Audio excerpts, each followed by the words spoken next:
Here we are. Hi, everybody. Welcome.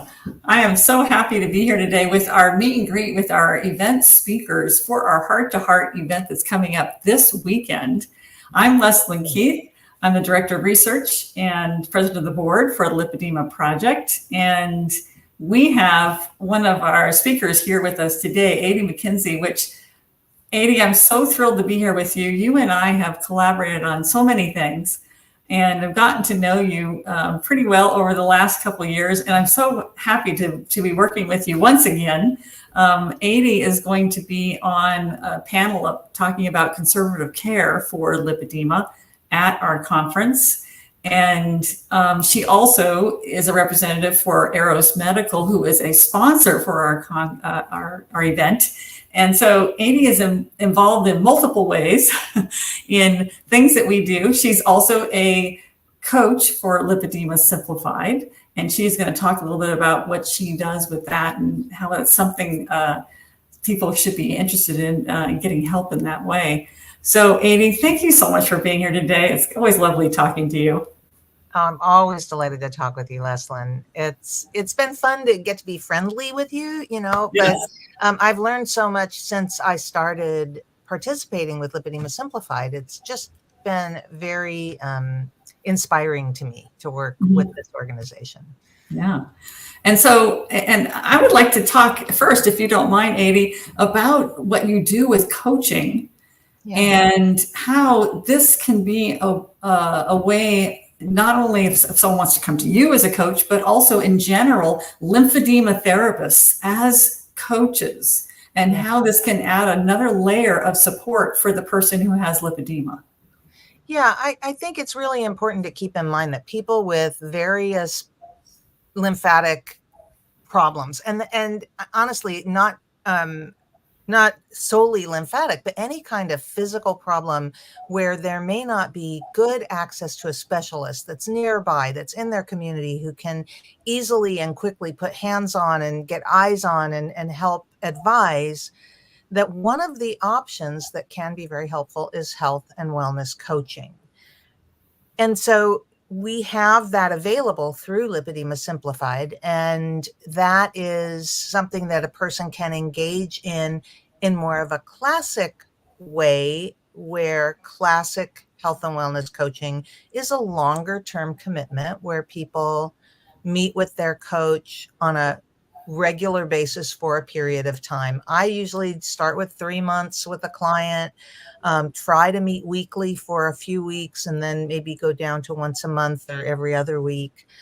And it's about envisioning your best self, what you want for your best well-being, and being able to verbalize that in writing or just in speech, and then set small steps to achieve that longer term vision. That's the coaching part. And it can be so helpful for people who need expert advice and don't have that expert handy. But if someone doesn't want to commit to something as involved as coaching, because it is a bit of a commitment, it's involved. It involves the benefit, I think, of the accountability. So there's a little bit of a push to achieve your goal or to work on your goal from visit to visit. But a person can also engage with me or another CLT coach consultant for simply consultation, where it is not about setting all those goals. It's just about asking your questions and being able to have somebody help you dig through all of the thoughts that a person might have about compression options, or what kinds of other therapies can help their pain, or just help them move forward in a way that's not necessarily about that whole coaching component. So coaching and consultation are really helpful, and they're available, and there's internationally people who are experts offering these kinds of services.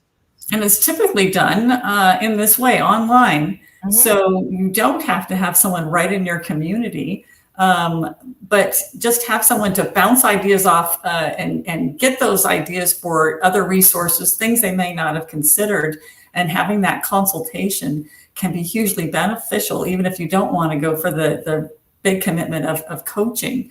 And that really what you're talking about at the conference is all those other complementary modalities and treatments beyond what we see as traditional treatments for lipedema and lymphedema, which is complete decongestive therapy, which I'm talking about. But then there's a world of other things that can also enhance your care. And so, and this is beneficial for not only the therapist and the clinician to know about, but also the patient to know about. Can you give us a little overview of what you plan on sharing with us at the event? Yeah, I mean, I hope to talk about things that are going to be, I mean, when we talk about CDT, complete decongestive therapy, we've got the intensive phase and the maintenance phase.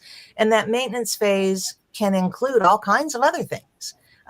Sometimes we have to take advantage of different therapies while we're waiting to get into a therapist who can provide CDT. So I'm going to be talking about things that could be part of those other things, including different kinds of body work than manual lymphatic drainage, which is incredibly helpful, but not the only helpful body work. Other things that are traditionally utilized for pain management, such as needle-involved things, dry needling, acupuncture. I'm not going to get into any kind of medical thing like injections or anything. That would be the opposite of dry needling. I mean, injecting lidocaine or something, but that's to talk to a doctor about. But baths and garments and, you know, activities and things that are helpful for helping our bodies, but also helping our minds so that we process our physical experience differently. Yes. And as you were saying, Adie, that a lot of these things that you're going to talk about are things that you don't need a doctor's prescription for. Some of them might be, but a lot of them you don't. And you just need to know about them so that maybe you can access these things, you know, like dry brushing or an Epsom salt bath. Or, I mean, these are not prescription items, but you might also talk about compression pumps. Well, that is a compression, I mean, that is a prescription item. So it's just, you know, letting people be aware of the whole panoply of things that really are options for people. You don't have to do all of them. Just that you need to know what your options are. Yeah, and then you also need to be able to determine what things are appropriate for you with all of your, you know, any individual's, what we'd say in medical, comorbid conditions, but things that are going on. You know, what other diagnoses do you have besides lipedema and or lymphedema? What you know, what's true for you? How mobile are you? Also what appeals to you? Because no recommendation is going to benefit you if it's not enjoyable or appealing and you don't engage in it. So it's really tricky sometimes to find that sweet spot. And I think that's where a coach or consultant can help. Right. Sometimes is to parse through those. Is this really a safe choice for you? Vibration, not safe for everybody, right? So we have to really think about, even though you don't need a prescription, is it beneficial? Is it safe? Is it effective? Right. And that's something that comes up all the time when people hear about like a supplement. Yeah. You know, I can go to the store and buy any supplement I want without a prescription, but just because it doesn't require a prescription doesn't mean it might not be good for you or interact with your other medications that you're taking. So as with anything that we're going to be sharing in this conservative care panel that you and I are on, we'd like you to be guided in selecting an option with, you know, you're guided by your healthcare provider to make sure you're safe. Yeah. Yeah. I mean, I will probably be repeating that ad nauseum as I'm talking about my my little tidbits. But, you know, it is really important to make sure you're making choices that are going to benefit you and not harm you. And just to make sure that everybody knows about there is the link is below for our event that's coming up this Friday, Saturday, and Sunday, September 27, 28, 29. It's all day and it's all virtual. When we first started doing these in 2020, before we had the lockdown, stuff like that, we were going to meet in person. But of course, we had to immediately pivot and make it a virtual event. But then since then, we're thinking, this is kind of better this way. Many people have gone back to in-person events, but we've stayed with the virtual event because now we can have greater participation. You don't have to have the expense of traveling. You could be in the comfort of your own home, particularly if you have lipedema and or lymphedema. Traveling may be difficult for you, may be expensive. So this is a way you can participate and learn and interact without having to travel somewhere. So we do these twice a year in April and in the fall, and they're always virtual, and they probably always will be.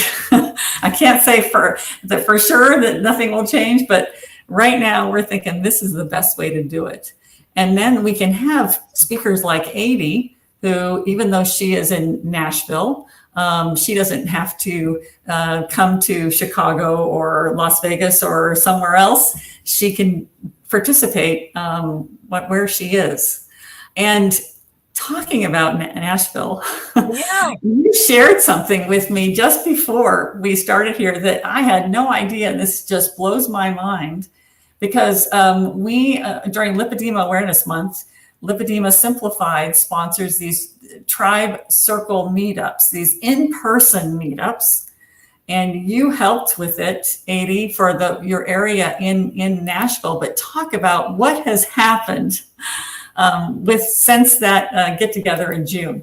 Yeah, it was amazing. So we did one the previous year in 23, and it was lovely and very heartwarming, but it didn't seem like people were clamoring to do it again monthly. But this past June when we met, there was so much enthusiasm.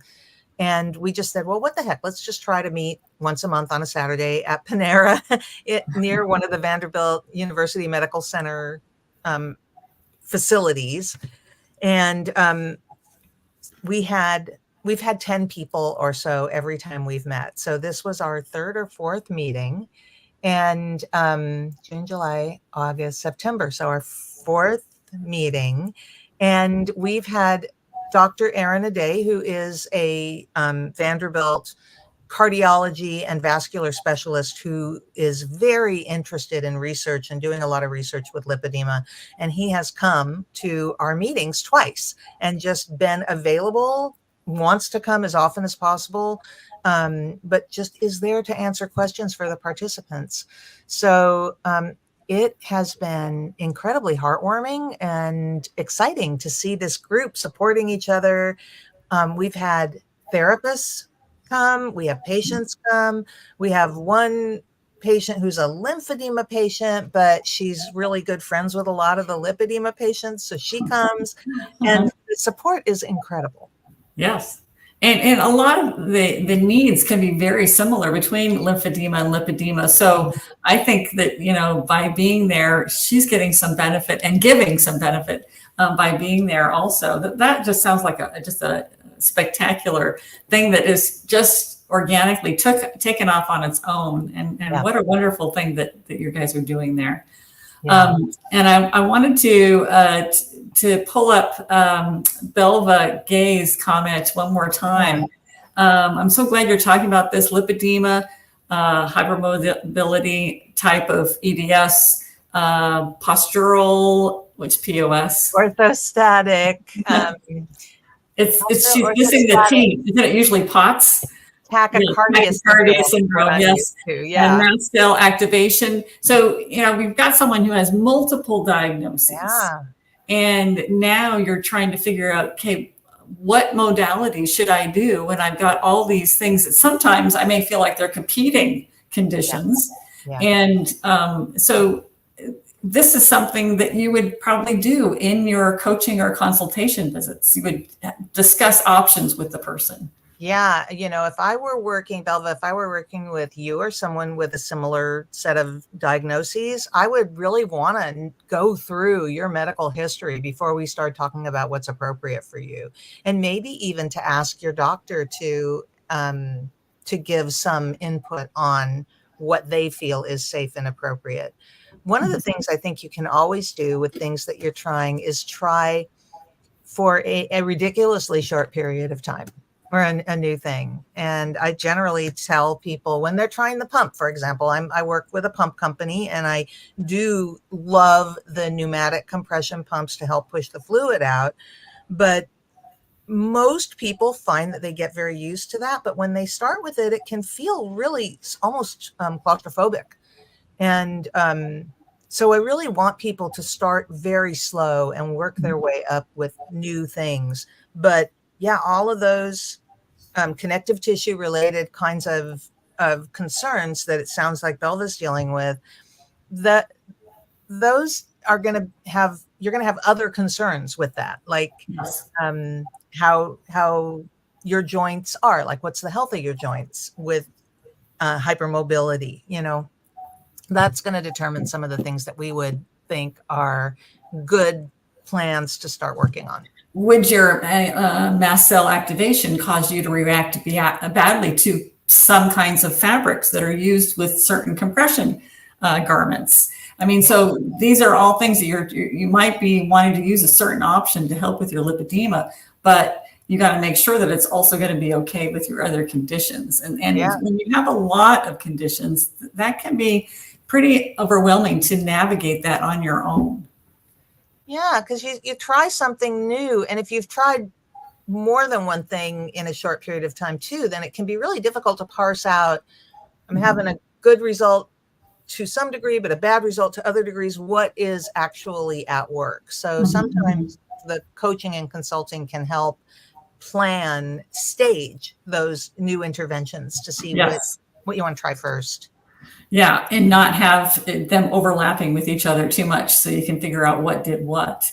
Yeah. I was thinking about the vibration modality, and it may feel really, really good while you're doing it, and so you keep doing it for too long.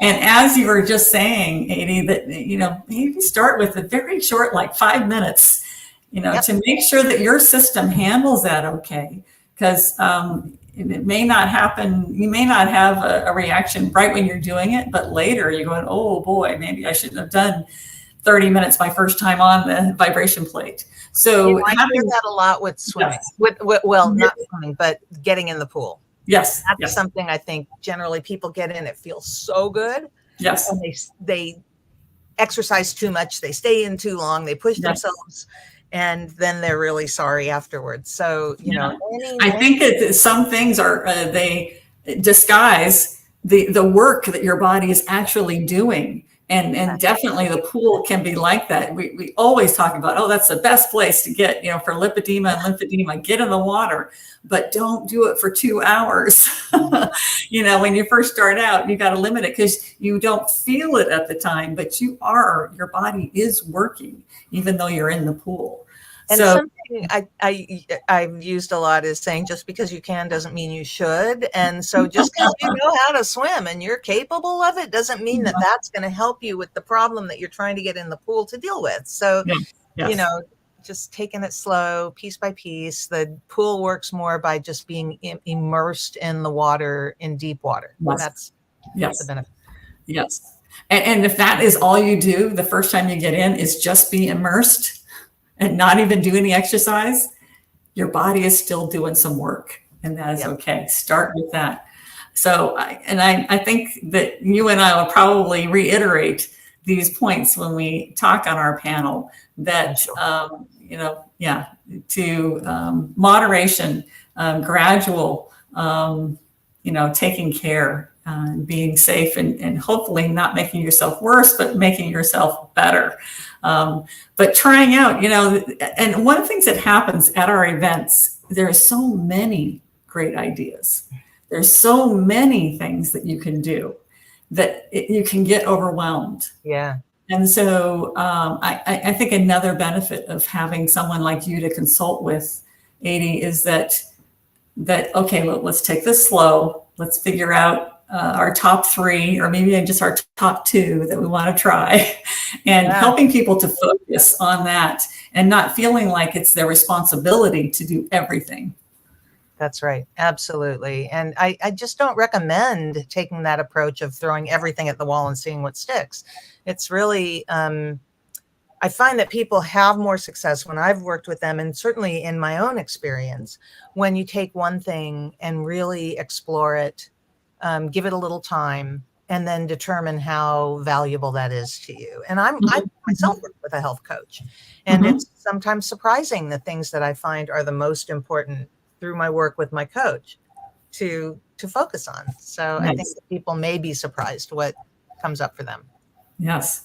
And I see my email address there, Leslyn@lipedemaproject.org, but let's put also Adie's contact information up there. I think it's Adie@lipedema-simplified.org. Yes. So that here she is going across the bottom, the ticker tape. So, feel free to contact either one of us. We're both certified lymphedema therapists, and we both work with lipedema. And we are very much interested in all the different optional type modalities and things you could try that might really enhance your well-being. So feel free to contact us, post things here and on our Facebook groups and stuff like that. We always look forward to hearing from you, but we really would like to see you this coming weekend at our Heart to Heart event. The link is below for you to register. Adie, thank you so much for being here today. Oh, thank you for having me, Leslyn. I'm looking forward to this weekend. I think that the community interaction that happens in these events is as important as everything that we discuss that's a healthy habit or choice to make. So just the opportunity to share with other people dealing with similar situations is invaluable. Yes. Thank you so much, Adie. And we'll see everybody this weekend, we hope. Bye-bye. Bye-bye. Thank you.